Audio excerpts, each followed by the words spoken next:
دیتا ہوں کہ قضا نماز ادا کرنا ویسے تو ویسی ادا کرنی چاہیے جیسے عام آپ نماز پڑھ رہے ہیں، لیکن فقہا نے ضرور یہ لکھا ہے کہ بعض اوقات کثیر قضا نمازیں باقی ہوتی ہیں اور نفس ان کی کثرت کی وجہ سے ادائیگی میں سستی کا مظاہرہ کرتا ہے۔ ایسی صورت میں اگر ان نمازوں کی ادائیگی کے سلسلے میں تخفیف سے فائدہ اٹھا لیا جائے تو نفس باخوشی راضی ہو جائے گا، اور بہت بہتر ہے کہ وہ نماز میں تخفیف کر کے نفس کو راضی کرتے ہوئے تاکہ یہ مسلسل ساتھ دے اور جلدی جلدی نمازیں ادا ہو جائیں، اس چیز کو اختیار کرنے میں حرج نہیں ہے۔ تو تخفیف یہ ہے، نمبر ایک، جب آپ قضا نماز شروع کریں تو ثنا اعوذ باللہ بسم اللہ چھوڑ دیں، براہ راست الحمدللہ سے شروع کریں،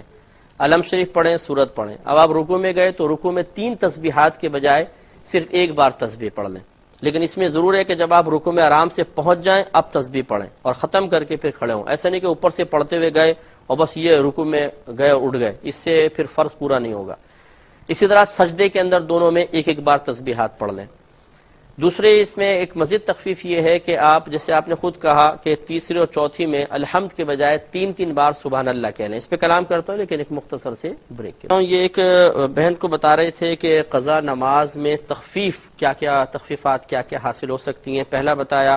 کہ آپ ثنا، تعوذ اور تسمیہ چھوڑ دیجئے،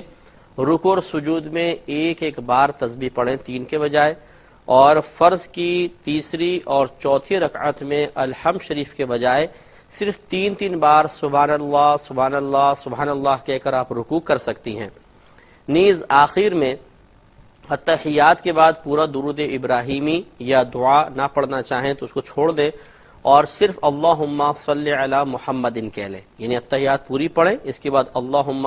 صلی علی محمد کہہ کر آپ سلام پھیر سکتی ہیں۔